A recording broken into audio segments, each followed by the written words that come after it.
leader, you can't be a team player without knowing yourself first, right?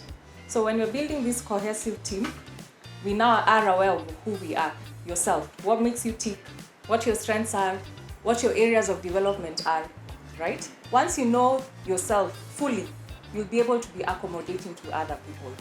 Now, when you're aware of other people, you'll also understand why they behave the way they do. And that's how teams form. I've come to appreciate how people are and how people live. Getting to know the different stories, which are almost a perfect simile of mine, I've come to appreciate that. I've also learned a lot of things.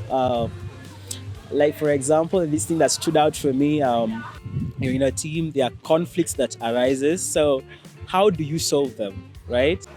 So cohesion, 5 behaviors of an effective team, 5 behaviors of a cohesive team. Trust is the beginning. If you don't trust each other as a team, it's a waste. You will have something called artificial harmony. Okay? Trust comes with vulnerability. Trust comes with saying, I've screwed up. Nili mess up, please help me. That is trust. You trust your teammates enough to be vulnerable and open about your mistakes. Kwa pamoja? The second behavior is conflict. If you don't trust each other, you can't conflict. Conflict is good in a team, very good. But the right type of conflict is good. When you can openly debate about ideas, when you're organizing the camps, you're organizing, events. So conflict is good, but what type of conflict do you have?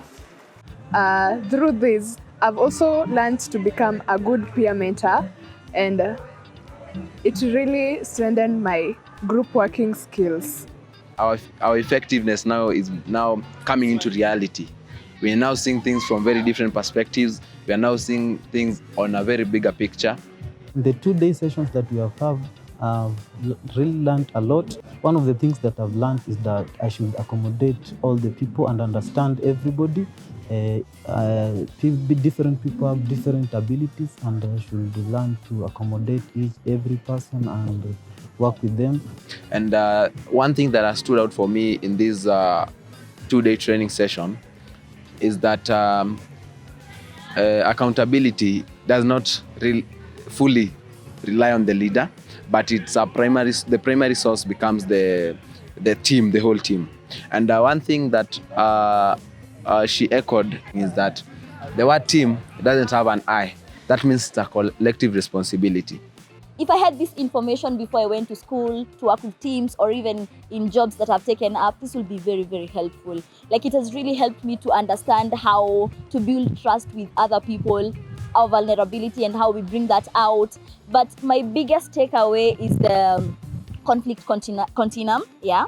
So normally I avoid conflicts most of the times, and I felt that this challenged me to take up conflict and to see the positive aspects of being in conflict with other people, and understanding that that's where we will thrive. The ideal conflict point is where we will thrive and where we will come up with ideas and find ways to implement them. And that was very, very important and impactful. I've been pleasantly surprised by the 2 days and the openness of the peer mentors. These are uni kids, campus kids, who've committed their time to be here for 2 whole days for training. And I think what touched me most is their openness and their ability to just be very open to learning. We started with trust, and the goal was building a cohesive team. We were backing it with Patrick Lencioni's 5 behaviors of a cohesive team, and we basically dealt with trust as the first behavior of having a great team. And what touched me most was the personal stories. When you hear the stories of these children, it's amazing.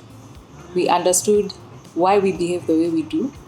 We understood our history, how our behaviors have been developed over the years. We've understood our pain, our traumas, and the vulnerability that was shared in that room was amazing.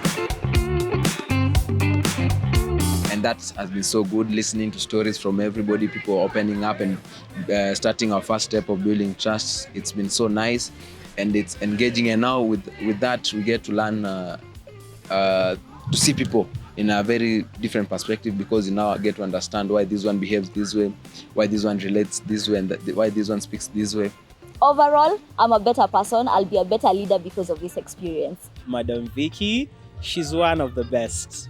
Yeah, we've really come to like her because of the trainings we've conducting. I take her actions not just as training. It's been self-sacrifice, and she's been totally altruistic in what she does. Getting someone who is really to go deep down your conscience and find that thing that really disturbs you and is willing to help you resolve that. I don't take that for granted.